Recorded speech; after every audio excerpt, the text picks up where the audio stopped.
മുംബൈയിൽ തുടർക്കഥയായി സൈബർ തട്ടിപ്പുകൾ. AI voice cloning തട്ടിപ്പിനിരയായ മലയാളിയുടെ കഥ കഴിഞ്ഞ ദിവസമാണ് കൈരളി ന്യൂസ് റിപ്പോർട്ട് ചെയ്തത്. നവി മുംബൈയിൽ സമാനമായ നീക്കത്തിൽ തട്ടിപ്പ് സംഘത്തെ വിട്ടിലാക്കിയത് വർഷങ്ങൾക്ക് മുൻപ് മരിച്ച മകൻ കസ്റ്റഡിയിലുണ്ടെന്ന അവകാശവാദമായിരുന്നു. അതേസമയം വ്യക്തിഗത വിവരങ്ങളടങ്ങിയ ഡേറ്റ ചോർത്തി നടത്തുന്ന ഇത്തരം തട്ടിപ്പുകൾക്കെതിരെ നടപടിയെടുക്കാൻ കഴിയാതെ ഇരുട്ടിൽ തപ്പുകയാണ് അന്വേഷണ സംഘം. സൈബർ തട്ടിപ്പുകൾ തുടർക്കഥയാകുകയാണ്. കഴിഞ്ഞ ദിവസമാണ് AI വോയിസ് ക്ലോണിംഗ് തട്ടിപ്പിനിരയായ മലയാളിയുടെ കഥ കൈരളി ന്യൂസ് റിപ്പോർട്ട് ചെയ്തത്. ഇപ്പോഴത്തെ സൈബർ തട്ടിപ്പിന്റെ മറ്റൊരു മുഖമാണ് നഗരത്തിൽ വീണ്ടും ആവർത്തിക്കുന്നത്. നവി മുംബൈയിലെ വാഷിയിൽ താമസിക്കുന്ന ഉഷ നായർ തനിക്കുണ്ടായ അനുഭവം വിവരിക്കുന്നത് ഇങ്ങനെ. എനിക്കൊരു അൺനോൺ കോൾ പോലീസിൻ്റെ ഇത് വെച്ചിട്ടാണ് വന്നത്. അപ്പോൾ പറഞ്ഞാൽ എൻ്റെ മോൻ്റെ ആക്സിഡൻ്റ് ആയിരിക്കുകയെന്ന് പറഞ്ഞു. അപ്പോൾ ഞാൻ പറഞ്ഞാൽ എവിടെയാണ് ആക്സിഡൻറ്റ്? കുറച്ച് നേരം ഞാൻ മിണ്ടാതിരുന്നപ്പോഴത്തേ ഒരു നിങ്ങളെന്താ അമ്മയാണോ, മീൻസ് നിങ്ങളൊന്നും പറയണില്ല, FIR എഴുതാനായിട്ട് നിങ്ങളുടെ മോനെ കൊണ്ടുപോവുക, പിന്നെ പോലെ 4 പേരുടെ ആക്സിഡൻ്റ് ആക്കിയിരിക്കുക. നവി മുംബൈ വാഷിയിൽ ബോബി ചെമ്മണ്ണൂർ ജ്വല്ലേഴ്സ് ജീവനക്കാരിയാണ് ഉഷ നായർ. അല്ല, അത് വണ്ടി നിങ്ങളുടെയൊക്കെ പേരിലാണെന്നുണ്ടെങ്കിൽ നിങ്ങൾ ജയിലിൽ പോകേണ്ടി വരും.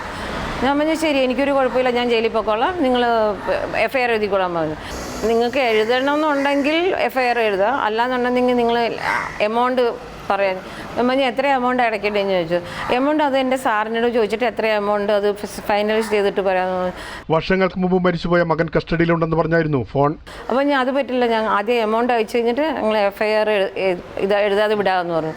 ഞാൻ പറഞ്ഞാൽ അത് പറ്റില്ല, എനിക്ക് ആദ്യം FIR എഴുതിയിട്ട് എനിക്ക് അതിൻ്റെ കോപ്പി വാഷി പോലീസ് സ്റ്റേഷനിലേക്ക് അയച്ചു തരണമെന്ന് പറഞ്ഞു. മകൻ കൂടെ ഉണ്ടെന്നാണോ അവർ പറഞ്ഞിരുന്നത്? അവരുടെ കൂട്ടത്തിൽ ഉണ്ടെന്നാണ് പറഞ്ഞത്. പക്ഷേ ഈ വിളിച്ച ആൾക്ക് ഒരു സംഗതി അറിയില്ലായിരുന്നു, എൻ്റെ മോനെ എനിക്കില്ല എന്നുള്ളത്. മകന് ട്യൂമറായിരുന്നു. ഇതാണ് സംഘത്തിന്റെ പദ്ധതി പാളുവാനും കാരണമായത്. അങ്ങനെ ഇപ്പോൾ എൻ്റെ ഫ്രണ്ട്സിൻ്റെ ഇടയ്ക്കും കോൾ വരുന്നുണ്ട്, പിന്നെ വേറെ കോൾസും വരുന്നുണ്ട്. നമ്മുടെ ഫോട്ടോ വെച്ചിട്ട് ഇതായിട്ടുള്ള കോളും വരുന്നുണ്ട്. മക്കളുടെ ശബ്ദം നിർമ്മിത ബുദ്ധിയുടെ സഹായത്തോടെ വ്യാജമായി ഉപയോഗിച്ചും മകനോ മകളോ കസ്റ്റഡിയിലുണ്ടെന്ന് വിശ്വസിപ്പിച്ച് പണം തട്ടിയെടുക്കുന്ന രീതികളും വ്യാപകമായതോടെ വലിയ ആശങ്കയാണ് നഗരത്തിൽ പടർന്നിരിക്കുന്നത്. ഫോൺ മ്യൂട്ട് ചെയ്തിട്ട് നിങ്ങൾ ആരെങ്കിലും എടുത്തിട്ടുണ്ടെന്നുണ്ടെങ്കിൽ ഫോൺ ചെയ്ത് കൺഫേം ചെയ്ത് കഴിഞ്ഞിട്ട് നിങ്ങളെ എടുത്ത് ചാടാൻ പറ്റുള്ളൂ. ഒരു പൈസ ആദ്യം അയച്ചു കൊടുക്കരുത്. വ്യക്തിഗത വിവരങ്ങളടങ്ങിയ ഡാറ്റയാണ് ഇത്തരം തട്ടിപ്പ് സംഘത്തിന്റെ പ്രധാന ഉറവിടം. ഒരാളുടെ കുടുംബാംഗങ്ങളെക്കുറിച്ചും ജോലി, വരുമാനം, ഉപയോഗിക്കുന്ന വാഹനങ്ങൾ തുടങ്ങിയ സ്വകാര്യ വിവരങ്ങളടങ്ങിയ ഡാറ്റകൾ അനധികൃതമായി വാങ്ങിയാണ് ഇത്തരം തട്ടിപ്പുകൾക്കായി ഉപയോഗിക്കുന്നത്. ഓൺലൈൻ ആക്ടിവിറ്റി ട്രാക്ക് ചെയ്യാനും രഹസ്യമായി വിവരങ്ങൾ രേഖപ്പെടുത്താനും കഴിയുന്ന സ്പൈവെയറുകളാണ് ഇതിനായി തട്ടിപ്പ് സംഘങ്ങൾ ഉപയോഗിക്കുന്നത്. അങ്ങനെയാണ് ഒരാളുടെ ശബ്ദം വരെ ചോർത്തിയെടുത്ത് വോയിസ് ക്ലോണിംഗ് സോഫ്റ്റ്വെയറുകളിലൂടെ ദുരുപയോഗം ചെയ്യുന്നത്. പ്രേംലാൽ, കൈരളി ന്യൂസ്, മുംബൈ.